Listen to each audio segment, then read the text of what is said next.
با سلام و درود به همه شما عزیزان در هر کجای دنیا که هستید. افشین هستم با 63مین برنامه یاپوزی. این برنامه به صورت هفتگی و با هدف اصلی اطلاع رسانی تهیه می شود. اخبار این هفته بیشتر مربوط میشه به مبنای مقدس نظام. برنامه این هفته را با اخبار مربوط به اسیدپاشی اصفهان و واکنش‌ها و اظهار نظرات در این زمینه آغاز می‌کنیم. بعد به سراغ موضوع حقوق بشر می‌رویم و صحبت‌های جالب دبیر حقوق بشر قوه قضاییه یا همون برادر رئیس قوه قضاییه را می‌شنویم. و دست آخر هم به نشانه‌های مبنای مقدس نظام و اثرات آن در پیشرفت و قدرت کشور پرداخته می‌شود. اما بیشتر اخبار این هفته هم حول محور اسیدپاشی در اصفهان می‌چرخید. نکته قابل توجه در مورد این خبر اظهار نظرهای فراوان از جانب مسئولین فراوانتری در همین زمینه بود. الحمدلله با استقرار نیروها در نقاط مختلف اصفهان و پیگیری موضوعات و مباحث و مسائل، ما در مراحل اولیه به تعدادی از مظنونین نیروی انتظامی و وزارت اطلاعات رسیدن. اون مظنونین در موقع خودش بازداشت شدن، بررسی و تحقیقات لازم انجام شد و نهایتاً شواهد و ادله کافی برای اصطلاح متهم کردن اونها واقعا در دسترس نبود. پس هنوز متهمی در اختیار ندارین و معلوم نیستش که کی این کار انجام داده.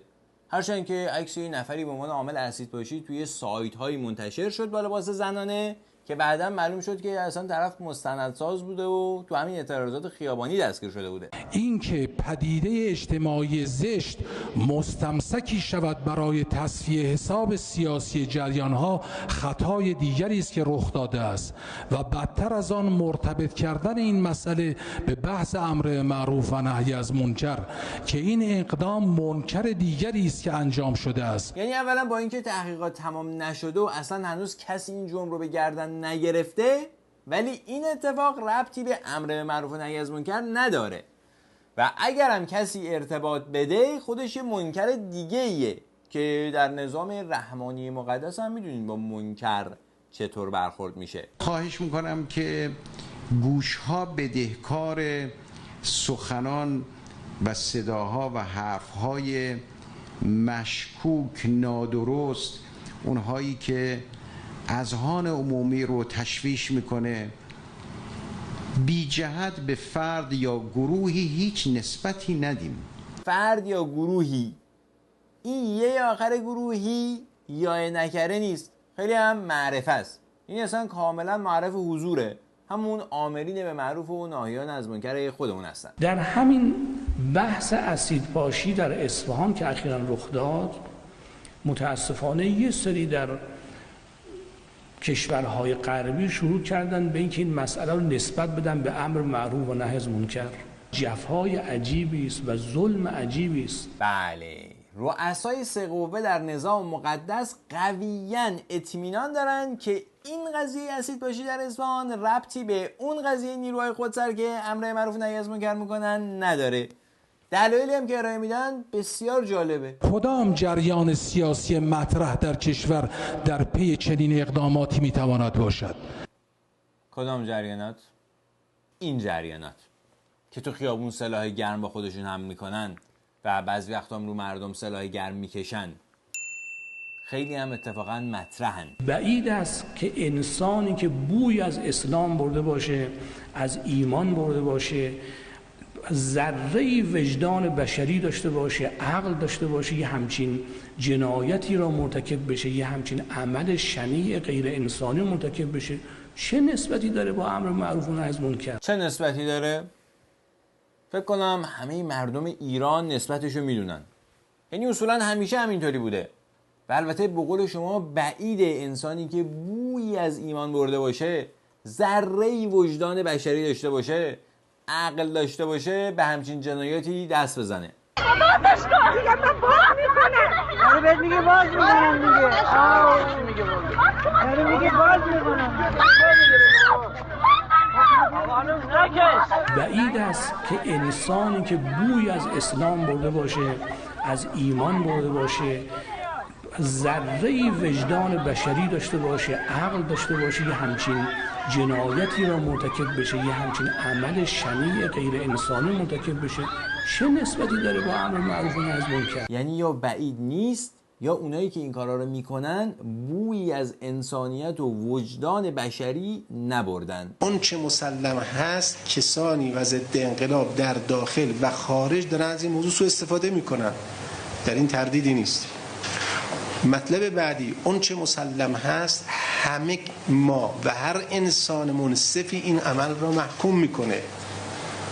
اون چه مسلم هست همه مسئولین از امنیتی، اطلاعاتی، قضایی، دولت، قوه قضاییه، مجلس، همه دنبال این هستن که هرچه سریعتر این مطلب روشن بشه. اون چه مسلم هست نظام مقدس بدجوری دست پاشو گم کرده. اینکه همه مسئولین از امنیتی، اطلاعاتی، قضایی، دولتی و مجلس بسیج شدن برای اینکه عامل اسید باشی به 2 نفر رو شناسایی کنن، در نظام مقدس بی سابقه است. چون اصولا مسئولین نظام مقدس برای جان مردم ایران زیاد اهمیت قائل نیستن و این رو به سادگی در نوع مدیریت کشور میشه دید. و از طرف دیگه اینکه همه مسئولین متفق القول هستن که این قضیه اسید باشی ربطی به اون قضیه امر معروف و نهی از منکر نداره، خودش سوال برانگیز و شبهه برانگیزه. خلاصه اینکه واکنش سریع مردم به این جنایت باعث شد که مسئولین نظام مقدس با دستپاچگی مثال زدنی در صدد محکوم کردن این عمل بر بیان. متاسفانه ما در اون منطقه‌ای که اتفاق افتاده امکانات فنی مثل دوربین اونا نداشتیم و خود این افرادی هم که برای مورد هجمه واقع شدن، یک اطلاعاتی که به ما دادن، ما بر اساس اون اطلاعات چهره نگاری کردیم، اون چهره نگاری در اختیار گذاشتیم. متاسفانه اون منطقه‌ای به خصوص دوربین نداشته. اگر هم داشته یا فیلم توش نبوده یا لنزش کثیف بوده. خلاصه تصویری از موقع شکل گرفتن این جنایت در دسترس نبوده. اما با اینکه این جنایت خیلی سریع اتفاق افتاده، این آقایون تونستن چهره نگاری کنن. اونم چه چهره نگاری؟ با کروات روی موتور در حال اسید پاشی.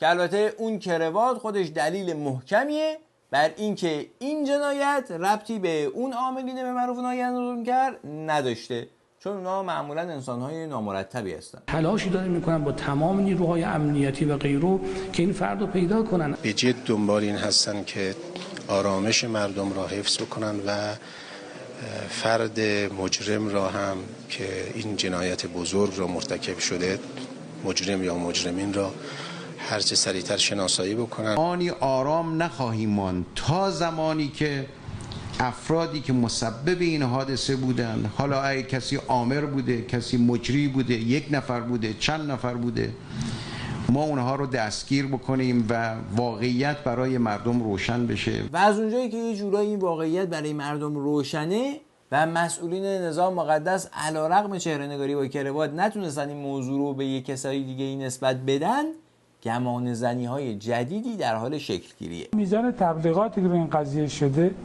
این تبلیغات گاهی تو ذهن من این خلجان رو میاره که نکنه که اصلا خود این قضیه آلوده باشن بعضی از کشورها در این قضیه.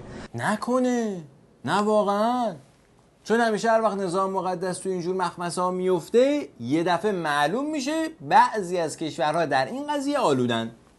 پس دیگه به نظام مقدس هم مربوط نیست. مسئولین نظام مقدس هم لازم نیست تلاش کنن تا جواب مردم بدن و اصولا این راه حل همیشه جواب داده، چون راحت میشه از پاسخگویی تفره رفت و مرور زمان هم صورت مسئله رو پاک میکنه. ولی این شایبه وجود داره. اونها برای رسیدن اینها شما در جریان فتنه 88 دیدید که در تهران چه کردن. یه دختر بیچاره ندا آقا سلطان رو اونجوری در خیابون کشتن، ازش عکس گرفتن. قاتل در انگلیس الان شق را میره، کسی بهش کار نداره و بعد اون همه جفسازی علیه ایران شد. یعنی شما اگر چی میگفت برادرتون؟ بویی از ایمان برده بودین و یه ذره وجدان بشری داشتین، از این اظهار نظرها نمی‌کردین. قاتل ندا آقا سلطان همون موقع به وسیله مردم تو خیابون دستگیر شد. آقای عباس کارگر جاوید که حتی محاکمه هم نشد. اون موقع شما توقع دارین مردم به حرفای این مسئولین اعتماد کنن وقتی میگن موضوع اسید باشی ربطی به امر معروف و نهی از منکر نداشته؟ دبیر ستاد حقوق بشر قوه قضاییه که اتفاقا، یعنی همینجوری اتفاقی ها، برادر رئیس قوه قضاییه هستن، در این مصاحبه تلویزیونی سخنان جالب دیگه هم فرمودن. ایشون هنوز مرکب حکمش خوش نشده بود از یه تلویزیون به تلویزیون دیگه رفته موضوعگیری میکنه، شده یه هنرپیشه رسانه‌ای. این که گزارشگر نیست، این چه که؟ منظور آقای لاریجانی از ایشون گزارشگر ویژه سازمان ملل از موارد نقض حقوق بشر در ایران آقای احمد شهید هست. آقای لاریجانی معتقد هستن که احمد شهید هنرپیشه رسانه‌ایه، چون در رسانه‌ها در برابر دوربین‌ها ظاهر میشه و حرفاشو میزنه. شاید هم برای همینه که وقتی خود آقای لاریجانی در برابر دوربین‌ها ظاهر میشن این حرفا رو با هم دیگه میبافن، چون فکر میکنن دارن فیلم بازی میکنن. دیگه هنرپیشگی شد. آقای احمد شهید چند روز پیش گزارشی از موارد نقض حقوق بشر در ایران به سازمان ملل ارائه دادن و این مصاحبه تلویزیونی در حقیقت در جواب به اون گزارش ترتیب داده شده بود و آقای جواد لاریجانی هم طبق روال معمول مسئولین نظام مقدس به جای پاسخگویی به این اتهامات شروع به پاک کردن صورت مسئله فرمودند که در اینجا به اختصار به برخی از اونها میپردازیم. ایشون متدولوژی نداره. ببینید مقدار زیاد اتهام هست، 1000 تا انجیو هست، هر انجیو هم 1000 تا اتهام میزنه، 1000 در 1000 میشه 1 میلیون. توجه کردی؟ 1000 در 1000 میشه 1 میلیون. پس احمد شهید متدولوژی نداره. خب باید طرف یه متد، یعنی متدولوژی غربالگری داشته باشه. ما بهش میگیم متدولوژی شما چی است؟ میگه من خودم بوم میکنم میفهمم. خب این که یه روش به اصطلاح هوریستیک، این که روشی نیست که شما بتونید اعتماد کنید. ایشون هیچ متدولوژی نداره. آهان، غربالگری. بو نباید کشید. بعد غربال کرد اتهاماتو و فقط اون اتهاماتی که نظام مقدس میتونه جواب بده رو مطرح کرد. حالا این غربالگری چه فوایدی داره؟ غربالگری چه فوایدی داره؟ یکی از ویژگی‌های غربالگری این است که ایشون اتهامات رو میده به اون کشور و میگه من میخوام ارزیابی کنم شما اتهامات چی میگی، وقت ما پاسخ میدیم. این پاسخ رو باید در کنار اتهامات بذاره، ضمن گزارش باید پاسخ ما رو هم بذاره، بگه من این گزارش شنیدم به این دلایل به نظرم مهمه، نه اینکه وارده، مهمه، یعنی قابل بررسیه. دولت ایران هم پاسخ داده. حالا متوجه شدیم ویژگی غربالگری چیه؟ ویژگی غربالگری اینه که گزارش‌ها، یعنی همون اتهامات نقض حقوق بشر، وارد نمیشن، فقط مهمن. ایشون حق نداره برای ملت ما و برای اسلام استنباط و حکم کنه. ایشون میگه که بنده معتقدم مثلا قصاص کار بدی است، بد و خوب به تو ربط نداره.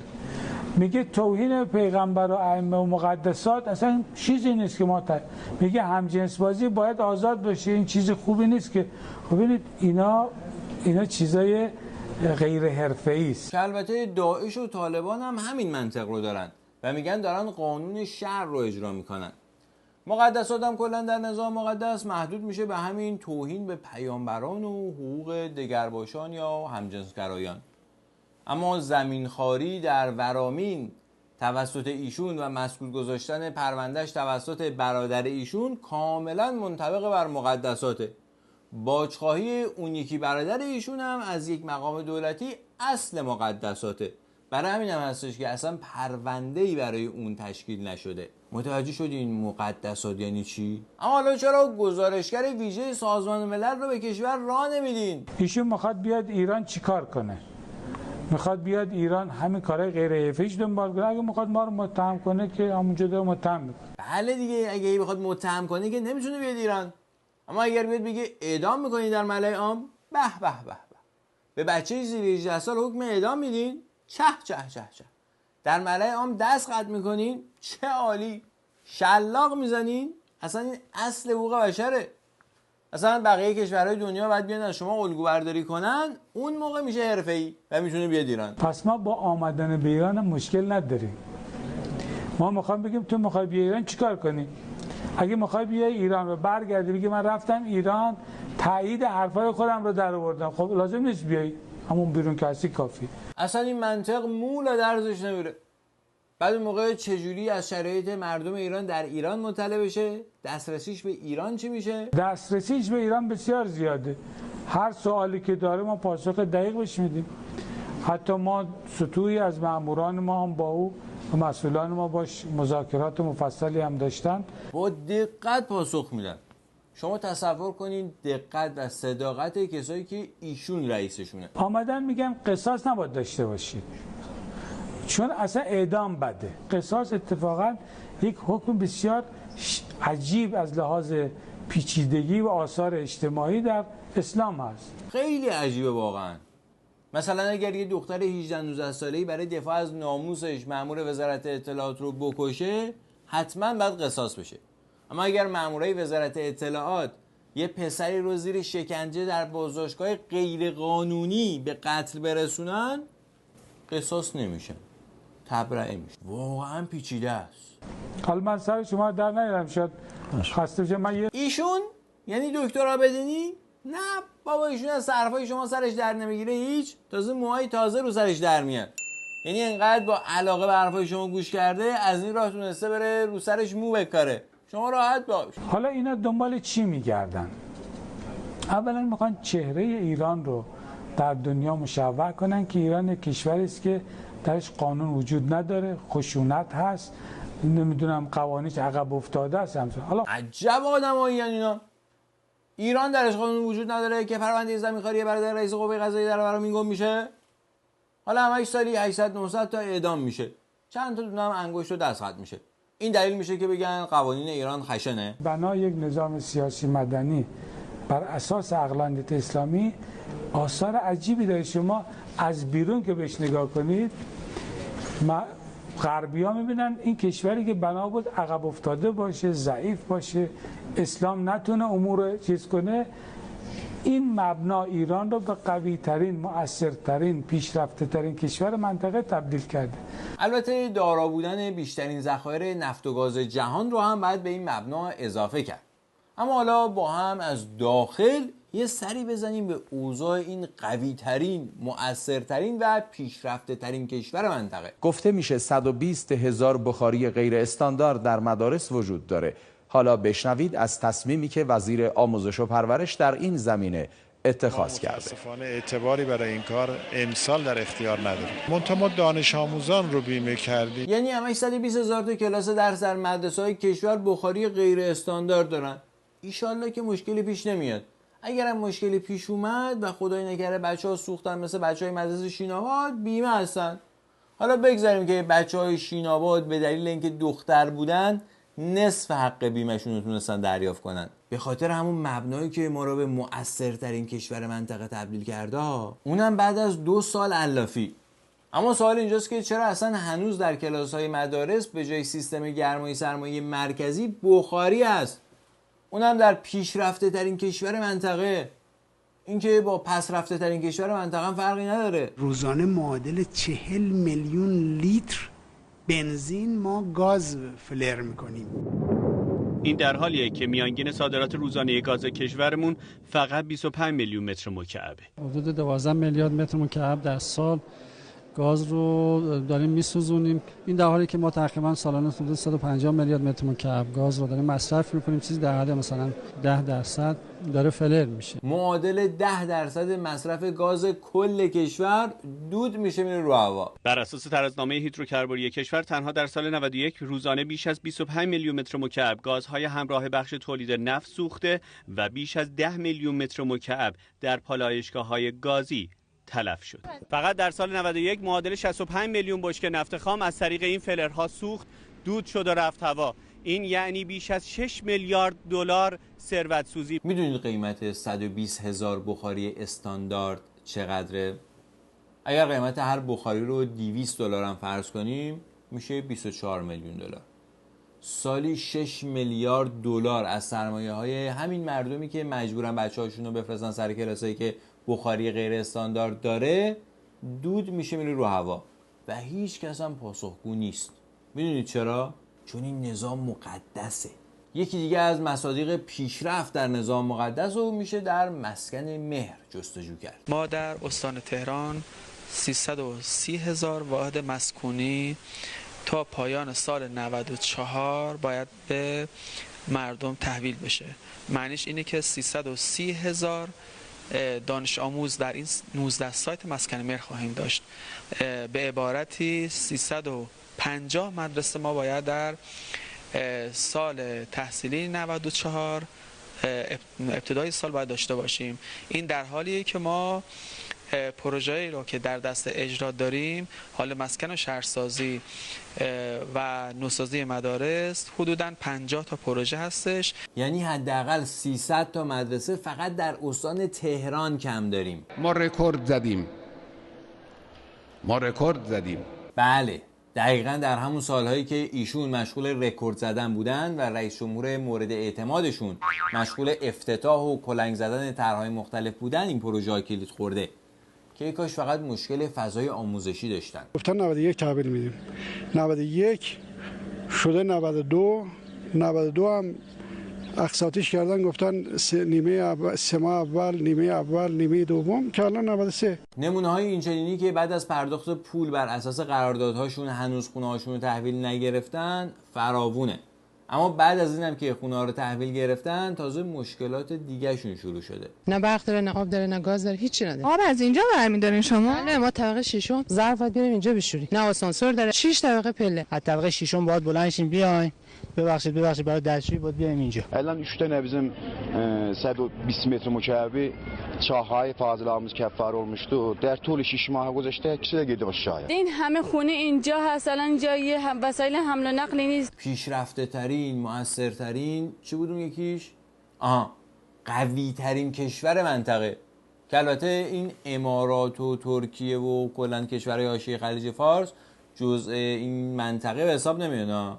منطقه تقریبا فقط عراق و افغانستان. متاسفانه شیوه نادرستی که در طرح مسکن مهر در پیش گرفته شد و اثرات تورمزای آن به دلیل اتکای کامل به منابع بانک مرکزی باعث شد که بخش قابل توجهی از توان مدیریت و برنامه‌ریزی دولت 11 در بخش مسکن صرف مواجهه با شرایط موجود مسکن مهر شود. خب اینم از مسکن مهر که محل درآمد خوبی بود و هست برای کسانی که مقدسات براشون خیلی مهمه. خب ما هرگز از این گوهر عظیم دست بر نمیدارن. هرچه در فهم تو آید آن بود مفهوم تو. امیدوارم این برنامه را مفید یافته باشی. برنامه بسیار زیبا و پرمغزی بود. اگر این برنامه را مفید یافتید در اشتراک گذاری هم با دیگر دوستانتان جدا کوشا باشید. با تشکر از تلویزیون اندیشه و با تشکر از شما که همراه برنامه بودین. تا دیدار دیگر، شب و روزتون خوش. خداوند انشاءالله همه ما را آدم کنه.